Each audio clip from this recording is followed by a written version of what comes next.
Tapi sebelum itu kita juga bersama dengan dua orang tetamu Italian ketika ini, Dr. Intan Murnira Ramli, Fellow Dasar Kanan Jabatan Perangkaan Dasar dan Operasi Economic Research Institute for ASEAN and East Asia (ERIA) dan juga Dr. Fitra Faisal Hastiadi, Pengarah Eksekutif Next Policy. Saya nak mulakan dahulu dengan Dr. Fitra di Italian ketika ini. Doktor, disebutkan oleh Habib Farid sebelah tadi, antara lainlah berkenaan dengan cabaran untuk memastikan bahawa hubungan di antara ASEAN yang pada tahun depan akan dikemudi oleh Malaysia dengan kuasa-kuasa besar seperti Amerika Syarikat. Kita dapatkan sedikit pandangan umum berkenaan dengan perspektif doktor perihal ASEAN dan juga negara-negara besar ini, bahkan Malaysia.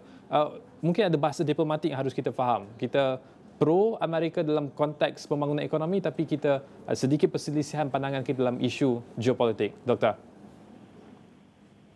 Ya, jadi yang pertama sebelum kita bicara ke negara-negara besar, challenge utama dari ASEAN adalah stagnasi hubungan antar negara dalam konteks ekonomi.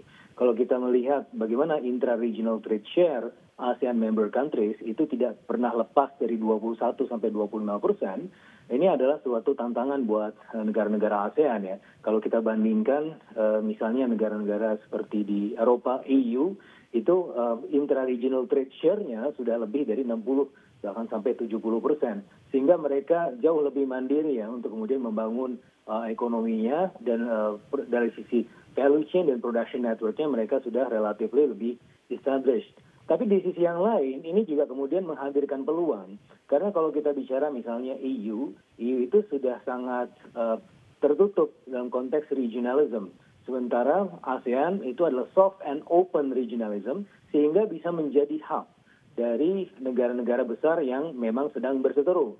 Sebagai contoh, sekarang kita tidak hanya berbicara mengenai Amerika Serikat, tetapi kita bicara mengenai era friendshoring antara Amerika Serikat dan sekutunya di Eropa, dan juga antara China dan Rusia yang dianggap ini sudah kemudian menjadi polar baru ya secara ideologi maupun dalam konteks keterhubungan ekonomi. Nah, dalam konteks friendshoring ini, Amerika Serikat dan juga Eropa sudah mulai mengurangi aktivitas perdagangan dan investasinya ke China dan juga negara-negara yang dianggap terlalu dekat dengan China. Sementara di sisi yang lain, China juga melakukan langkah yang serupa. Di sisi yang lain, sebagaimana yang saya sampaikan tadi, bahwa ASEAN, meskipun kita tidak terlalu terhubung secara domestik regional, di antara negara-negara ASEAN mungkin kita tidak terlalu kuat hubungan ekonominya, tetapi di sisi yang lain kita memiliki semacam hubungan eksternal yang sangat kuat ya, sangat langgeng dalam hal ini baik dengan China, dengan Jepang, dengan Rusia, dengan negara-negara Amerika Serikat dan juga EU. Dengan ASEAN sebagai regional hub, potensi menjadi global hub, ini saya rasa menjadi sangat penting sekali. ASEAN neutrality dan ASEAN centrality bisa menjadi tempat konsolidasi antara negara-negara besar yang sedang berseteru tadi.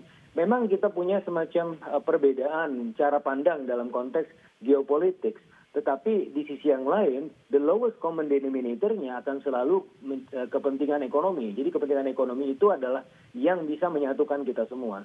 Memang betul secara ekstrim Amerika Serikat dan Eropa sudah mulai mengurangi pengaruhnya ke polar China dan Rusia, tetapi di sisi yang lain kita dengan ASEAN Centrality, sebagaimana yang saya sampaikan tadi, itu juga bisa menangkap peluang-peluang itu. Karena biar bagaimanapun, ketika mereka mengurangi aktivitas ekonomi, taking their money away from China, tetapi kan mereka harus tetap mencari semacam efisiensi, basis efisiensi produksi. Karena kalau mereka tarik semuanya balik ke home country, host country, yang terjadi adalah ongkos produksinya akan menjadi terlalu mahal.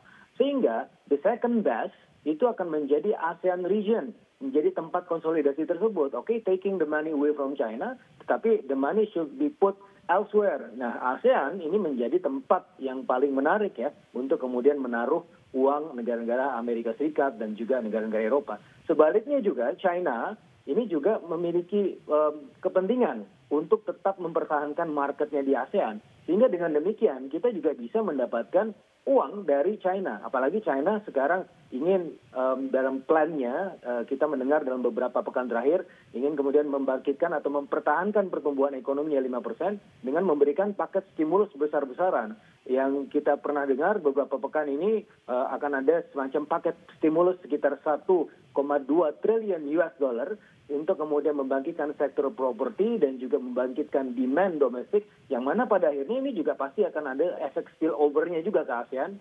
Karena biar bagaimanapun ASEAN merupakan basis input produksi untuk China dan juga basis market terbesar dan terdekat untuk China, yang mana sekarang mereka sudah mulai dijauhi oleh Amerika Serikat, sehingga kita bisa mendapatkan dua dari kutub, baik dari Amerika Serikat dan Eropa, dan juga dari China, dan juga kemudian Jepang dan juga Rusia. Meskipun Jepang dalam hal ini bisa dianggap menjadi satu kongsi dengan Amerika Serikat dan negara-negara besar Eropa, tetapi Jepang juga membutuhkan ASEAN. Dan dalam hal ini ASEAN menjadi tadi tempat konsolidasi. Di tengah kesulitan atau tengah keterbatasan kita untuk terhubung secara domestik regional, intra-regional trade share kita sangat terbatas, tetapi dalam konteks ASEAN Plus, ini menjadi sangat terbuka ya hubungannya. Dr. Fitra, Saya pernah menulis ini di buku saya untuk dapatkan sedikit penjelasan, Doktor. Doktor menyatakan bahawa hubungan ataupun konektiviti dan juga pembangunan yang sekata dan perkongsian ekonomi dan juga pembangunan antara negara-negara ASEAN itu ada sedikit cabaran. Kemudian Doktor menyatakan bahawa akan ada banyak pelaburan yang datang daripada bukan sahaja China tapi juga Kesatuan Eropah dan juga daripada Amerika Syarikat. Persoalannya ialah berkenaan dengan pembangunan yang saksama. Walaupun pelaburan itu banyak, tapi Doktor nyatakan tadi bahawa hubungan antara negara intra-ASEAN itu sendiri sedikit ada kekangan. Tidakkah itu akan memberikan manfaat hanya kepada beberapa negara sahaja? Mungkin Indonesia, Singapura dan Malaysia. Tapi sebaliknya Kemboja, Laos, Myanmar akan terus menjadi miskin, Doktor? Saya kira tidak. Bagaimana kita bisa melihat Vietnam sebagai bagian dari satu klaster VLNV sebelumnya, tapi sekarang mereka merangsek menjadi seakan-akan menjadi mini China di ASEAN.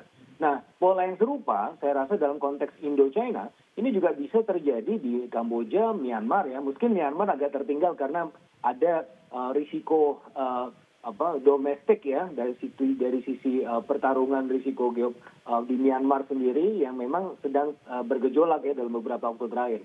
Tetapi kita melihat dalam keseluruhan ASEAN ini memiliki peluang yang saya rasa sangat besar.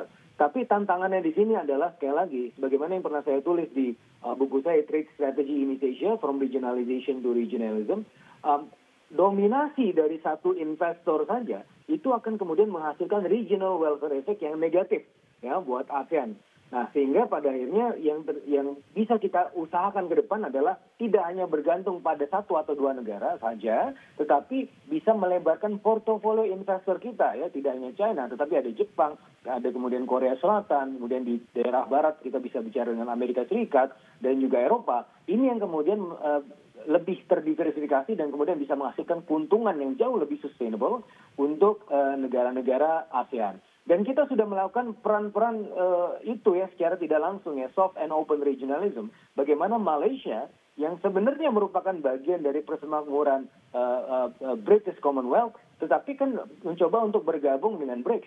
Sementara Indonesia itu yang sebenarnya secara proksimitas lebih dekat dengan BRICS, tapi mencoba untuk bergabung dengan OECD. Ini sebenarnya merupakan penjabaran akan kualitas konkret kita sebagai negara-negara ASEAN yang tidak memihak, yang kita memiliki semacam inclusivity. ASEAN sebagai regional hub, ASEAN yang berteman dengan semuanya. Karena katanya ada satu ungkapan bahwa satu musuh terlalu banyak dan 1000 teman terlalu sedikit.